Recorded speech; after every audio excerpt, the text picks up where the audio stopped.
Comment se comporter avec un malade Alzheimer? Si la maladie est une épreuve, vivre aux côtés d'une personne malade en est une autre. Chacun doit en être conscient. Sauf que l'on ne peut pas reprocher à quelqu'un d'être malade. Et comme on le souligne chez France Alzheimer, s'il y a un seul coupable, c'est uniquement la maladie. Et il faut le répéter, et il faut le redire.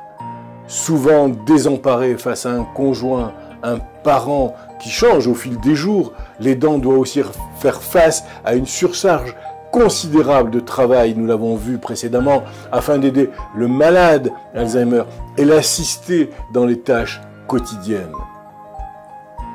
Comment y parvenir? Je voudrais vous livrer quelques conseils utiles pour mieux gérer ce quotidien. Premièrement, il faut à tout prix éviter de faire les choses à sa place. Surtout si votre proche se situe au stade léger de la maladie. L'aider, oui, bien sûr, évidemment, en le guidant, mais en lui laissant le maximum d'autonomie. Aussi, mieux vaut se cantonner à des choses simples, faciles à exécuter, bien sûr. Par exemple, votre proche est encore capable de s'habiller, mais a parfois du mal à choisir. Suggérez-lui, en fonction du temps, de mettre tel polo gris avec son pantalon noir, mais laissez-le faire. Cela est très important. Évitez de le contrarier, bien sûr, à tout bout de champ. Cela requiert évidemment des trésors de patience. Gardez en tête qu'il ne le fait pas exprès. Vous emporter ne ferait qu'empirer les choses et le déstabiliserait davantage. Une attitude plus facile à dicter qu'à faire, certes, bien sûr, mais il faut s'y efforcer pour votre sérénité commune. Troisièmement, concentrez-vous sur l'essentiel, sa sécurité. Il est très important pour éviter le risque de chute dû au problème de désorientation que le patient, que le malade puisse évoluer dans un cadre sécurisé. Ainsi, retirez les tapis, les meubles instables, les fils électriques. Cela facilitera son autonomie.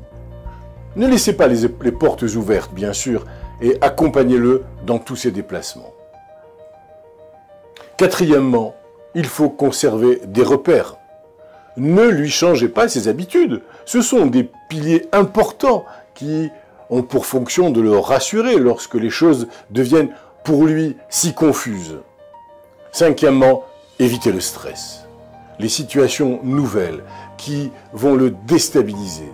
Lorsque vous recevez de la visite, famille ou amis, précisez-le lui clairement et prenez le temps de replacer chaque personne dans son contexte. Il s'agit de Madame X, rencontrée à telle occasion, à tel endroit ou à telle époque.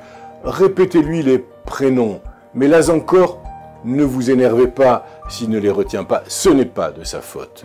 Lorsque le malade a encore conscience de ses troubles, cela le rend anxieux, voire agressif. C'est une douleur pour lui. Mieux vaut tenter de le rassurer.